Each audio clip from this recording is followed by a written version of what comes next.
Okay, so I've just finished fixing the insulation up here for this lady who's got a bit of a sound problem from overhead planes. I've got to clean out all the downlights and things yet, but you can see here that I've actually pumped in quite a bit more than what was in here before, and quite a lot higher than the actual joist height. Like that's how deep it is now compared to how deep it was before. So it's a good 6-8 inches on all of that, and importantly it's actually over the tops of these joists as far as stop and sound goes. So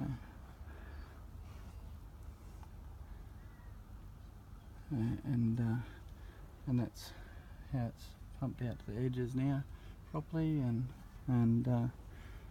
around all the downlights and stuff.